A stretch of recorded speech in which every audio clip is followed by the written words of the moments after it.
May ginawa akong content about Honda RS125 Fi na 3 common issues niya.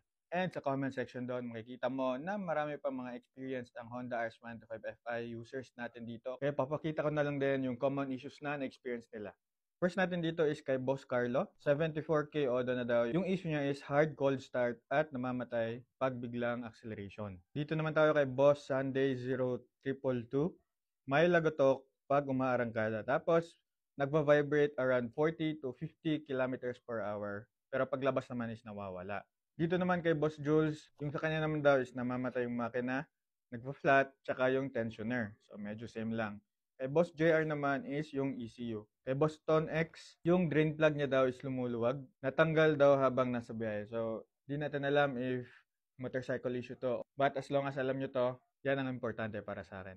Dito naman kay Boss J. Clarence, 10K knuckle bearing daw yung problema niya. Kay Boss Sol is roller guide at tensioner springs. Tapos si Boss Biking is pag 45 kilometers na above yung odo mo, may tumatagas na sa head sa may tapat ng o-ring.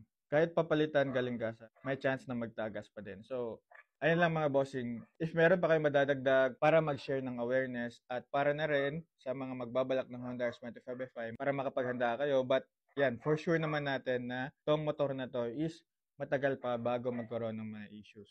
All in all, if makikita mo naman yung mga issues nila, hindi naman siya ganyan ka maselan and repairable naman and replaceable naman yung mga parts. Siguro yung iba lang talaga merong mga major issues but all in all for me ako mga bossing first gen Honda RS125 Fi yung motor ko. Wala akong na-experience ng mga ganun. So hopefully nakatulong to para dagdag awareness na rin para sa inyo. Gumagawa nga pala ako ng mga ganitong klaseng content about Honda RS125 Fi and about mga motorcycles. And if nagustuhan mo yung mga ganitong klaseng content, you can follow me for more. Like this video na rin and make a comment down below if meron kang mga questions or suggestions na pwede natin pag-usapan dyan together with the community. Always remember lang to ride safe and see you on my next video.